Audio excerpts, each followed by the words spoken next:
तुम्ही पण नवीन घरामध्ये वास्तुशांती करून राहायला गेल्यावर ही चूक वारंवार करताय का?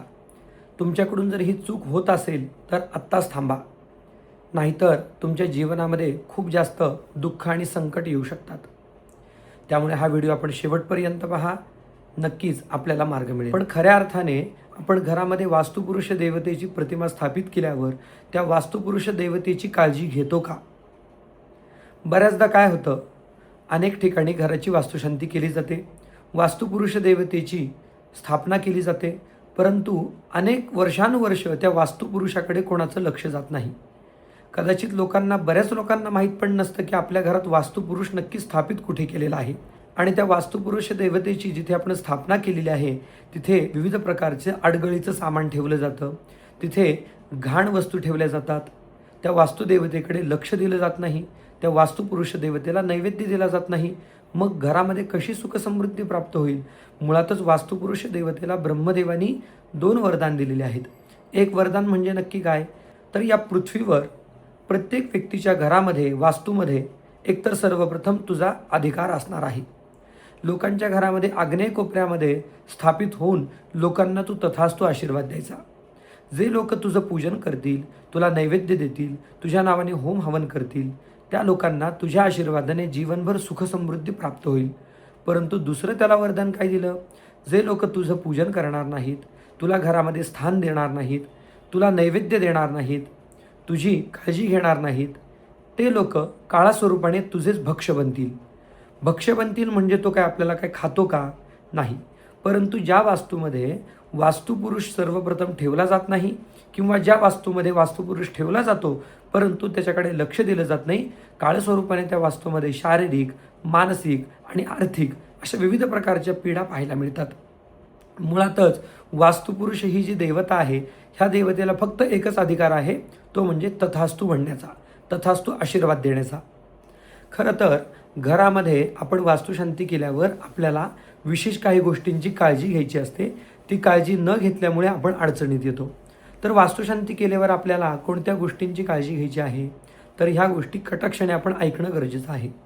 सर्वप्रथम घरामध्ये आपण वास्तुपुरुष देवतेची स्थापना केल्यावर दर अमावस्या पौर्णिमेला आपल्याला वास्तुपुरुष देवतेला दही भाताचा नैवेद्य ठेवणं अत्यंत गरजेचं आहे.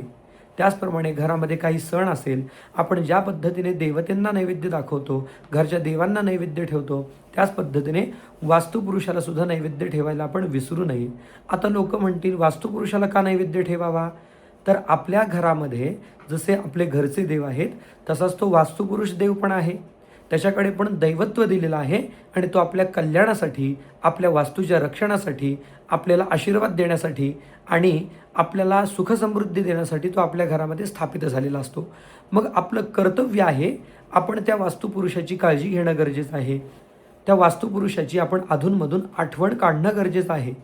जर आपण त्या वास्तुपुरुष देवतेची आठवण नाही काढली, त्या वास्तुपुरुष देवतेला नैवेद्य नाही दिला, तर नक्कीच तो आपल्यावर अवकृपा करतो. आता प्रश्न उपस्थित होतो, वास्तुपुरुषाला नैवेद्य का दाखवावा? तर जसं आपल्या घरातील एखादा सदस्य असेल जो वृद्ध झालेला आहे, घरामध्ये तो एका जागेवर बसून आहे, आपण सगळेजण जेवण करतोय, आपण सगळेजण विविध प्रकारचे अन्नपदार्थ खातोय, परंतु त्या घरातल्या सदस्याला आपण जर अन्नपदार्थ देत नसू, त्याला जेवण देत नसू, तर अर्थातच तो आपल्यावर नाराज नाही होणार का? किंवा त्याला दुःख नाही होणार का की आपल्याला काही भोजन मिळत नाही आहे? आपण तर यांचं रक्षण करतोय, आपण या कुटुंबाचा भाग आहोत, परंतु ही चूक आपल्याकडून मोठी होते. त्यामुळे सर्वप्रथम घरातल्या भगिनींनी, मातांनी ही गोष्ट कायम लक्षात ठेवावी. अमावस्या पौर्णिमेच्या दिवशी आपण तिथे दही भाताचा नैवेद्य अवश्य ठेवावा. परंतु सर्वात महत्त्वाची काळजी आपल्याला काय घ्यायची आहे, तर अमावस्या पौर्णिमेला नैवेद्य ठेवण्यापूर्वी आपण तिथे जिथे वास्तुपुरुष देवतेची स्थापना केलेली आहे तिथे थोडंसं गोमूत्र, गंगाजल आणि पाणी तिथे प्रोक्षण करावं, म्हणजे शिंपडावं आणि ती जागा एका स्वच्छ कपड्याने पुसून घ्यावी. ती जागा सर्वप्रथम स्वच्छ करावी.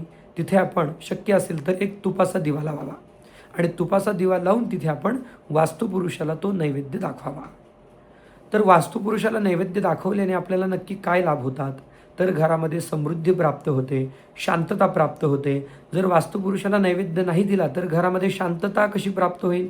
मग शांतता भंग होण्याचं कारण काय, तर जशी आपल्याला भूक लागते तशी त्या देवतेला पण भूक लागते. अर्थातच रोज रोज त्या वास्तुपुरुष देवतेला नैवेद्य ठेवणं बंधनकारक नाही. 15 दिवसातून अमावस्या पौर्णिमेला वास्तुपुरुषाला नैवेद्य ठेवणं अत्यंत गरजेचं आहे.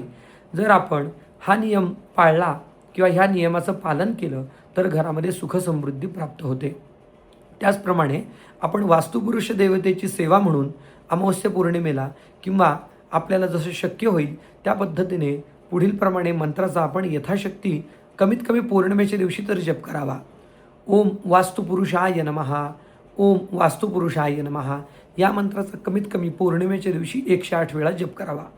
याने वास्तुपुरुष आपल्यावर संतुष्ट राहतो आणि आपल्याला शुभाशीर्वाद देत असतो. बरेच लोक म्हणतात, गुरुजी घरामध्ये प्रवेश केल्यानंतर काही कालावधीनंतर घरामध्ये अशांतता जाणवत आहे. तर मुळातच त्या वास्तुपुरुषाची आपण काळजी घेत नाहीत, म्हणून ह्या गोष्टी संभवतात. त्यामुळे आपण वास्तुशांती करताना बऱ्याचदा गुरुजींकडून पण सांगण्यात येत नाही, आपणही गुरुजींना विचारत नाहीत.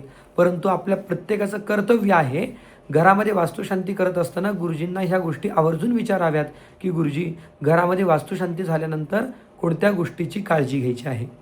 त्याचप्रमाणे वास्तुशांती झाल्यानंतर घरामध्ये जर 40 दिवस आपण मांसाहार केला किंवा जर आपण अभक्ष्य ग्रहण केलं तर नक्कीच घरामध्ये अशांतता प्राप्त होते. याचं कारण काय आहे, तर जेव्हा आपण घरामध्ये वास्तुशांती करतो, होम हवन करतो, तेव्हा विविध प्रकारची एक सकारात्मकता आपल्या वास्तूमध्ये निर्माण झालेली असते. वास्तुशांतीमध्ये जे काय हवन केलं जातं त्या हवनातून जे काही स्पंदन निर्माण झालेले असतात, ज्या शुभ ऊर्जा निर्माण झालेल्या असतात त्या आपल्या वास्तूमध्ये कायम असतात. परंतु म्हणून गुरुजी सांगतात की वास्तुशांती झाल्यावर कमीत कमी 40 दिवस तरी घरामध्ये मांसाहार करू नये, शुद्ध आहार घ्यावा. जर आपण हे व्रत पाळलं तर घरामध्ये नक्कीच आपल्या सुखसमृद्धी प्राप्त होते. परंतु 40 दिवसाच्या म्हणजे 1.25 महिन्याच्या आतमध्ये आपण घरामध्ये मांसाहार केला तर घरातील ती जी काही शांतता आहे ती भंग होते, सकारात्मकता घरामधून पलायन करते, निघून जाते आणि आपल्या घरामध्ये अशांतता निर्माण होते. लक्ष्मी घरामध्ये सुद्धा स्थिर राहत नाही. त्यामुळे एक नियम आहे, ज्या घरामध्ये वास्तू संतुष्ट आहे त्या घरामध्ये लक्ष्मी स्थिर राहते. परंतु ज्या घरामध्ये वास्तूची काळजी घेतली जात नाही, वास्तुदेवता तिथे असंतुष्ट आहे, त्या घरामध्ये लक्ष्मीसुद्धा स्थिर राहत नाही. त्यामुळे सांगितल्याप्रमाणे वास्तुपुरुष देवतेला अमावस्या पौर्णिमेला नैवेद्य आणि तुपाचा दिवा अवश्य लावावा. त्याचप्रमाणे सर्वात महत्त्वाचं, जर आपल्याला घरामध्ये असं वाटेल की आता कुठेतरी घरामध्ये अशांतता निर्माण झालेली आहे, घरामध्ये आपल्याला त्रास होतोय, चिडचिड होती आहे, तर पौर्णिमेच्या दिवशी एका कलशामध्ये थोडंसं पाणी घ्यावं, त्याच्यामध्ये थोडी हळद घालावी, एक तुळशीचं पान घालावं आणि पुढील प्रमाणे मंत्र म्हणत वास्तुपुरुष देवतेपासून ते पूर्ण वास्तूमध्ये पाणी शिंपडत हा मंत्र म्हणावा. तर तो मंत्र कोणता आहे? ओम सर्वा बाधा विनिर्मुक्तो धनधान्य समन्वितः मनुष्योमत्प्रसादेन भविष्यति न संशयः. अर्थातच हा मंत्र माता दुर्गेच्या चरणी समर्पित आहे. हा मंत्र जो आहे तो दुर्गा मातेच्या सप्तशती ग्रंथातून आलेला आहे. हा मंत्र म्हटल्याने सर्व प्रकारच्या बाधा पीडा निवारण होतात, घरामध्ये शांतता प्राप्त होते, सकारात्मकता प्राप्त होते, घरामध्ये लक्ष्मीचा निवास राहतो. त्यामुळे घरामध्ये शांतता प्राप्त करायची असेल तर अमावस्या पौर्णिमेला किंवा रोज शक्य असेल तर दारासमोर आपण दिवा लावावा, रांगोळी काढावी. त्याचप्रमाणे कुलदेवतेचं स्मरण करावं, गुरूंचं स्मरण करावं, आपलं जे काही इष्ट असेल ज्यांना आपण मानतो त्या देवतेचं स्मरण करावं. अधूनमधून वास्तुपुरुष देवतेची प्रार्थना किंवा वास्तुपुरुषाची आपण अवश्य काळजी घ्यावी. त्याचप्रमाणे लोकांचा प्रश्न असाही येतो, गुरुजी वास्तुपुरुष देवतेला आपण जो नैवेद्य ठेवतो तो नैवेद्य काय करावा, लगेच उचलून घ्यावा का तो दिवसभर तसाच ठेवावा? तर याचं उत्तर आहे, जेव्हा आपण वास्तुपुरुष देवतेला नैवेद्य ठेवतो तो एक रात्रभर किंवा पूर्ण दिवस आणि एक रात्र अहोरात्र तो नैवेद्य तसाच ठेवावा. वास्तुपुरुष देवतेला तो नैवेद्य प्राप्त होतो. त्याचप्रमाणे दुसऱ्या दिवशी तो नैवेद्य काढावा. मग असा प्रश्न पण उपस्थित होतो, गुरुजी घरच्या देवांचा जसा आपण नैवेद्य ग्रहण करतो तसंच वास्तुपुरुष देवतेला दाखवलेला नैवेद्य आपण ग्रहण करू शकतो का? तर याचं उत्तर आहे नाही. कारण अर्थातच वास्तुपुरुष देवता ही आपल्या घरच्या देवांप्रमाणे नाही. त्यामुळे वास्तुपुरुष देवतेला ठेवलेला दाखवलेला नैवेद्य जो दुसऱ्या दिवशी आंघोळ करून काढून एकतर पक्ष्यांना खायला घालावा किंवा श्वानाला खायला घालावा. परंतु आपण तो नैवेद्य ग्रहण करू नये. वास्तुपुरुष देवतेला दाखवलेला नैवेद्य आपल्याला ग्रहण करायला किंवा प्रसाद म्हणून स्वीकार करायला चालत नाही. त्यामुळे वास्तुशांती झाल्यानंतर या गोष्टीची काळजी आपण कटाक्षाने घ्यावी. नक्कीच आपल्या वास्तूमध्ये सुख, समृद्धी, धनधान्य प्राप्त होईल. वास्तुदेवतेच्या आशीर्वादाने घरामध्ये सर्वांचं उत्तम आरोग्य राहील, भरभराट होईल, लक्ष्मी स्थिर राहील आणि वास्तूमध्ये चिरकाल शांतता प्राप्त होईल. आपल्याला हा जर व्हिडिओ आवडला असेल तर प्रत्येक जवळच्या व्यक्तींपर्यंत आवर्जून पोचवा. ज्यांची नुकतीच वास्तुशांती घराची झालेली आहे किंवा ज्यांना ही गोष्ट आजपर्यंत माहीत नव्हती त्यांच्यापर्यंत हा व्हिडिओ आवर्जून पोचवा. श्री स्वामी समर्थ. गुरुदेव दत्त.